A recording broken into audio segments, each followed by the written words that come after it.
You're watching Morning at NTV. Hello there, good morning, welcome back to Morning at NTV. My name is Malaki Vilodera. Now today on the Kickstarter, we still keep it politics as much as it's a Friday, guys. So we are seeing a new development in the papers, and that's what we're going to be breaking down today. And in studios, I'm still joined by Dr. Kakungulu Mayambala, political analyst, to help us understand this undergoings in the FDC party. Welcome to the show. Thank you. Now today in the papers, grab your copies if you haven't. You'll see the new development there, and Mr. Muntu Mugisha has started recruiting for the new party. Mr. Kakungulu Mayambala, what does this mean? Of course, they were given a deadline of the 25th of December to be able to actually register that new party. And so come that time, it will be set, it will be confirmed that Mugisha Muntu now has a solid party to himself. And yesterday we saw him meet 200 mobilizers here in Kampala, of course, to debate the constitution that will govern that particular new party.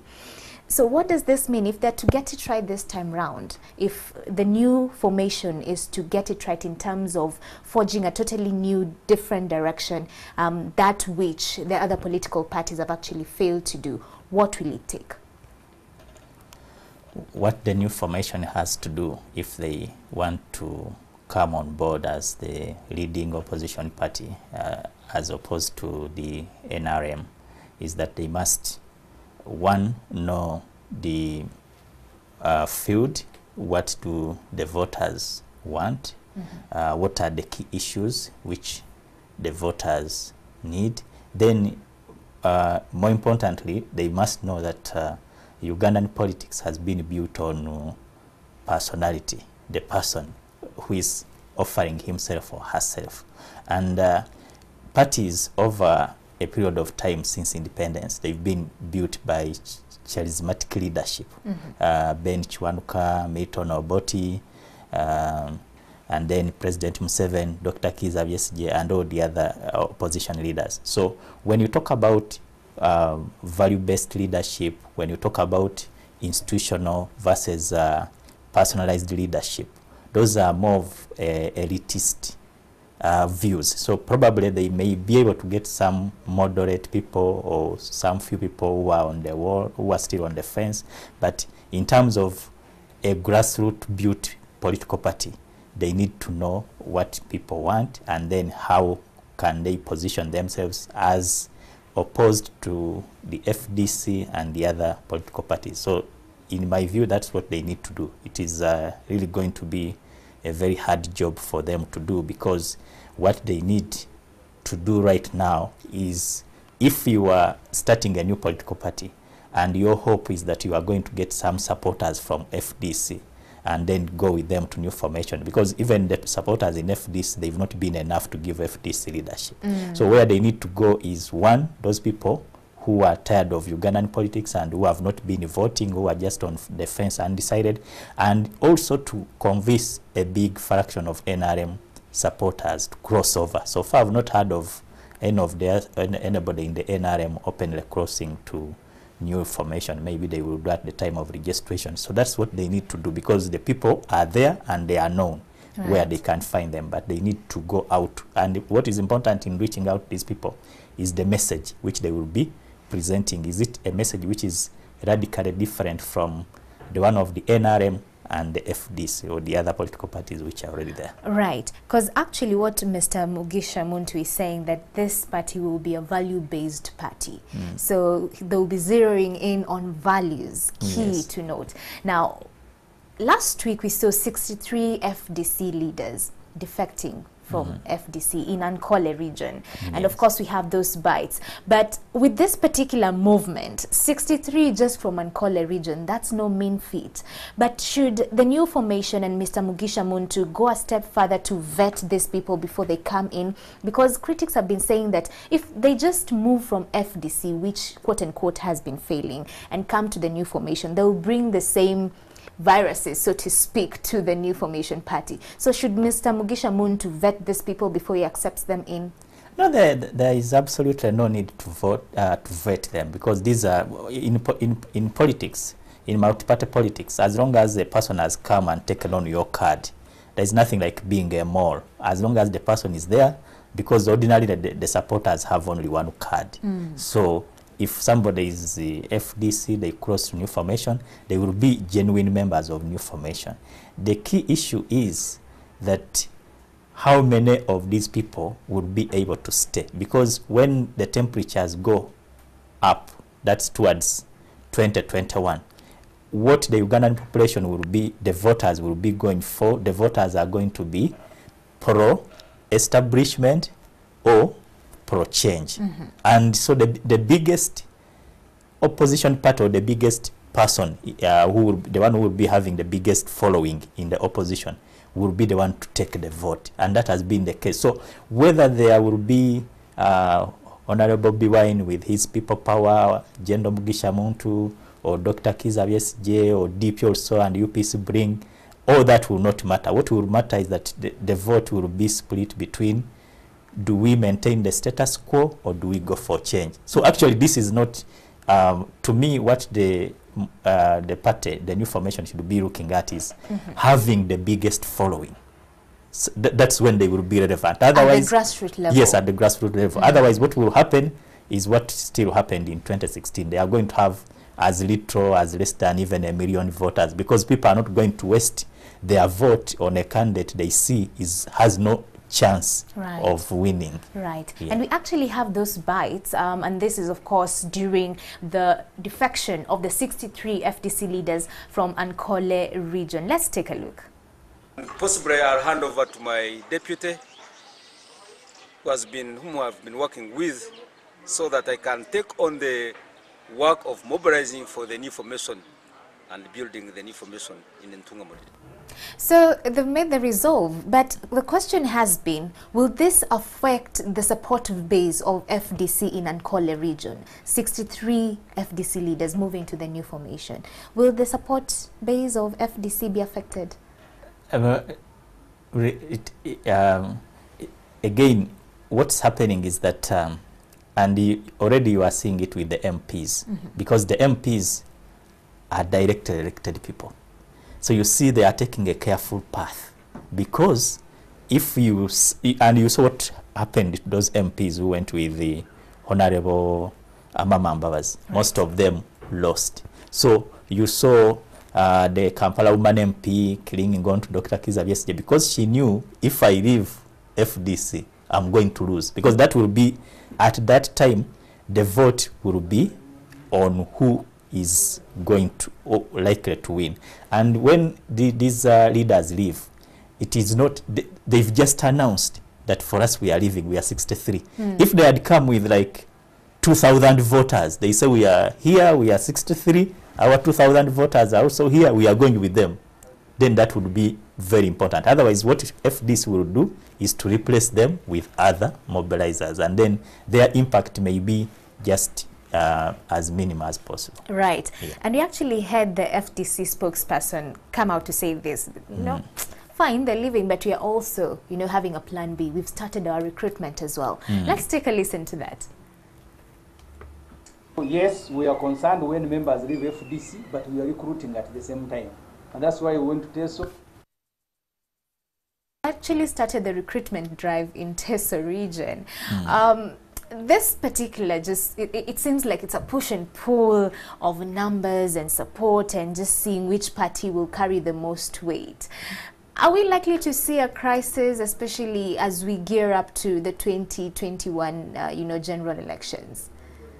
Yes, I think this is going to be a good trend, because it will mean that these political parties are desperate to get as many supporters as possible. So they are going to reach out to those people who have been on the fence, have not been participating, and it is going to be very important. And then, of course, everyone is recruiting. Even the NRM is also recruiting. So at the end of the day, it is going to come back just like the American system. There will be just one leading party and then the other leading party in the opposition. So it can be the new formation, it can be FDC, it can be DP, the one which will have mobilized more, because as of now, the major thing, the major issue for the Ugandans is just two things. There are those who are for change and those who are for the status quo. Now, the one who offers the best, like in the NRM, they think their candidate, President Museveni, is the best suited to take them ahead. So they make sure they retain him. And also the opposition, they will also make sure they present the best candidate. And the voters, naturally, they always go for the best, the one who has a possibility of winning. So it may just help in terms of voter turn-up, but not really that there is going to be a big fracture here or there, no. Right. Yes. And you actually pointed out to a very important point, and that is over and above just 63 FDC leaders in Ankole joining the new formation, they also need to show that they're coming with substance, the number of voters that they're coming with as well on the table. Okay, let's look at the independents. And of course, over the past few months, especially with the by-elections, we've seen that the independents carry a lot of weight as well. Of course, many of them that were independent won the seats in the different parliamentary elections. So what is the space and the place of independence, especially now that we're seeing the new formation coming through, very serious, now recruiting, come 25th of December, they'll be on. What is the space of independence, especially towards the 2021 kind of, you know, general elections? Well, there are three issues about independence. First of all, in the primaries, the party primaries, some of them have not been very democratic. So somebody knows that clearly they were rigged out. They are NRM or maybe FDC or whatever party. So they decide to come as independent. Or those who are in the opposition, especially when you go to some areas and you say you are coming on UPC or DP ticket, the voters may shun you. So they advise you that, of course, NRM has their candidate, come as independent, then we shall give you. Because if you come as independent, the state machinery will not be tailored against you as much as if you were to come as an opposition candidate. So they try to disguise as that. But finally, most of them are either opposition leaning or independent leaning. So really, they are independent, just that they didn't come on a political party, but usually they are either NRM leaning or opposition leaning. Right, right. And yesterday's meeting, of course, between Mr. Mugisha Muntu and his people and the 200 mobilizers was to debate about the constitution. It's still in the works. But we've seen different parties, members of the parties, not respecting, you know, in totality, the constitutions that govern the political parties. So if they're to get it right in terms of having that base that will just, you know, make them all be on one page and, you know, pretty much discipline them to be on the same direction, what pointers should they not miss out on in terms of coming up with that governance document? Yeah, they have to do three things. The first one is they must have internal democracy, because once there is a bit of dissatisfaction, that's why people always opt for other things like violating. Then the other is this idea they are talking about of value-based can help them, but it's so theoretical. I don't know to what extent it will go, because politicians, by their nature, they are there for survival. And you know, you have to wait for 5 years before the next election. So everyone has been waiting. So even if they've generally lost, they will want to cause commotion or try to give it a shot, and that may cause problems. Then the other is, if they go by the issue of institutional as opposed to personalized leadership or political party, then that may help them. But this is very difficult, because in Uganda, politics is based on personal charismatic leadership. That's why you see even people who don't have a political structure like Bobi Wine, they have a big following because of their message and the charismatic leadership. So that's what has to be done. And the other aspect about the leadership is that they must be able to know the population. Because with the population, if you look at like President Museveni and Dr. Kizza Besigye, who have been in the trenches for long, over 20 years in elective politics consecutively, is that sometimes you may have to talk tough, you may have to soften, or you may have to dance. So I don't know if Jendo Mugisha is able to be this kind of character who can adjust depending on the environment, because that's what President Museveni and Dr. Kizza Besigye have been able to do. Yes, not just one style that we are going to build structures, we are going to be value-based, but the ability to adjust, because voters have different interests and wishes. Right. Yeah. Right. Of course, with the public, and we always, you know, monitor the waves and what people are saying with regards to the political wave. People are still pro, like you're saying, they want change. They're willing to go with the independence. Of course, with the Honorable Robert Chagulanyi. Now, if Honorable Chagulanyi, of course, he said that he has no interest in vying for political office, the big office in the land. But if that momentum is to still remain constant, of course, now, you know, people are cooling off. It's okay, we've gone back to normal. But if at all he wakes up and thinks, okay, fine, I want to still gain my support, I want to still make sure that I make an impact in whatever political party maybe I join, or if I want to go independent, or changes his mind and says, I will vie for presidency, what should he be doing? What should his strategies be ideally? The Honorable Bobby Wine? Yes. Honorable Bobby Wine, his strategy, if he wants to come, would be to bring a message that's appealing to the cross-cutting, because of course he has the ghetto youth, but now he has to bring a message that will appeal to other categories of people, clusters, depending on the demographics. And I think he still needs more experience to do this. What he's likely to do may be to just look and say, this party, I believe in their ideology, and so I will just offer my support for them for 2021. But if he wants to come by himself, he has to make sure he really organizes and he reaches out to many people, and also should have some sort of structures, because if you don't have the structures, who is going to guard your vote? Because all these issues, the country is very big, fielding candidates in each constituency. So all this he has to do, but most likely he's just going to throw his weight behind a candidate of his choice come 2021. Come 2021. Yes. Yes. Okay, and the question that I'm getting on social media is, does it mean that for someone to stand for presidency, they have to be under a political party, or they can actually run for presidency as an independent? Yeah, we've in 2021 and 2016, we had a candidate who actually was an independent. He was an independent, yeah, and many others. So it's possible. Yeah, it is possible. The Constitution allows it.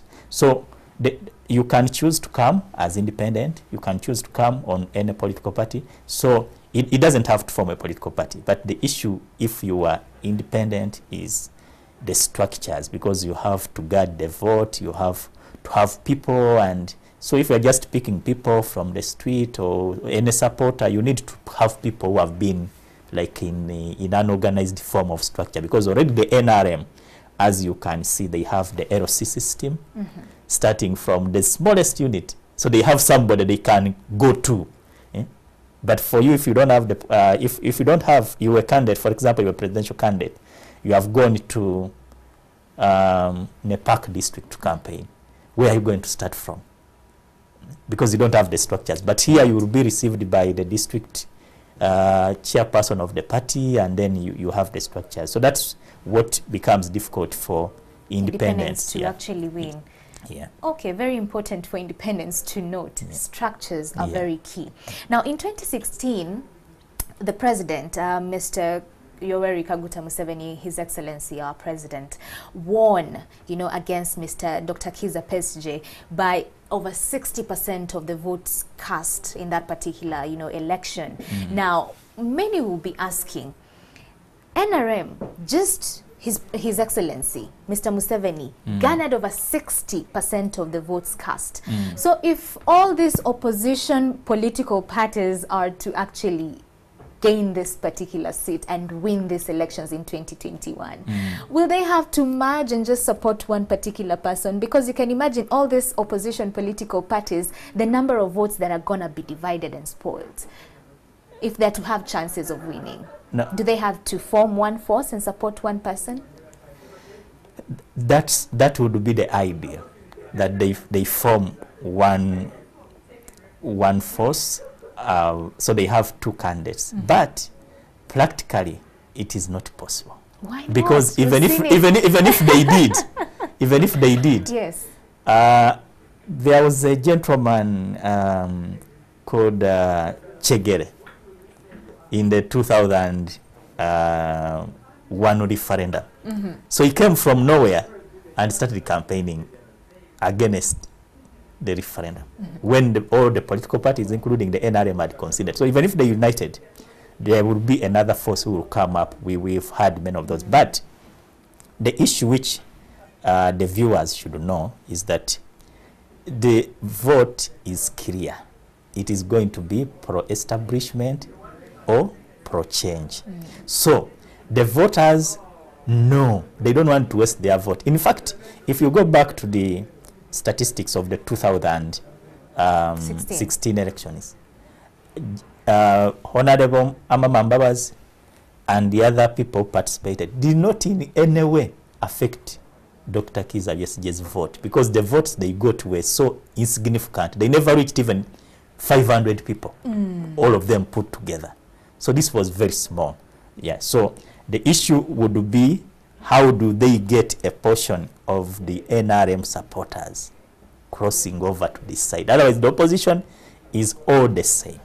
It's all the same. The people who are voting for opposition candidates are voting for change. So it is all the same. That's why even in parliament, the leading opposition party will get the biggest number of MPs, but even the rest will also have some MPs, because yes, they will have some, because the vote is the same. People are just looking for, do we maintain the status quo or do we go for change? And if a time ever came or comes when more Ugandans feel that the NRM is not performing and therefore they want change, then they will realistically vote for the candidate. And that's why the NRM think that their candidate, President Museveni, is performing very well, and therefore they must maintain him. They must. Yes. Okay. Yeah. Of course, that's a discussion for another day. Yeah. But in the recent past, before I let you go, as we come to a close, we've seen some of the NRM, leaders actually, defying from the principles and the rules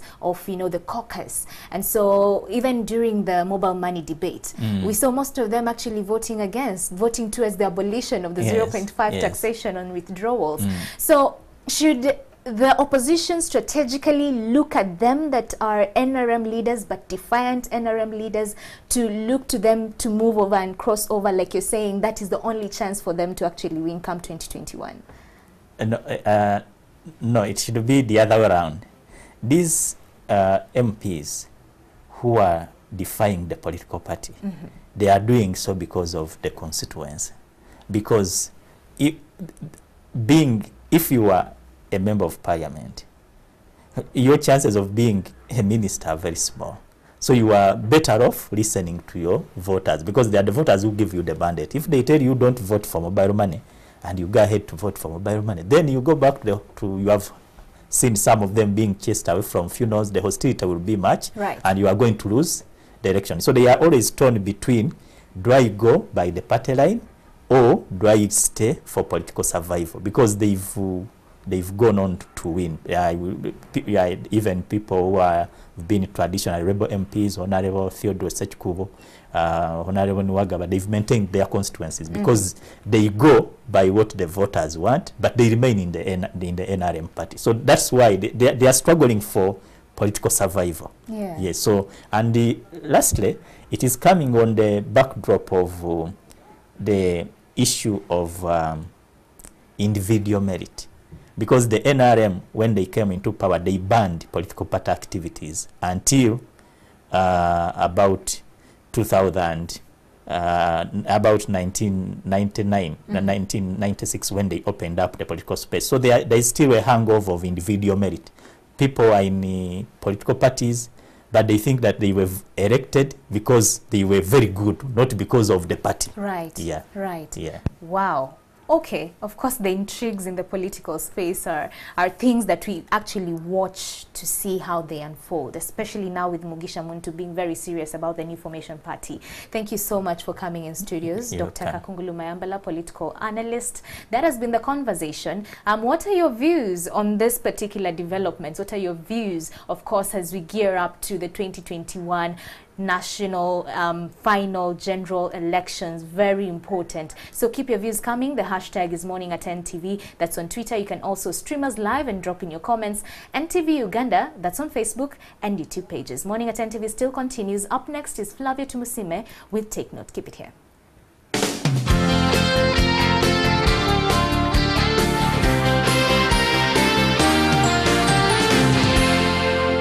You're watching Morning at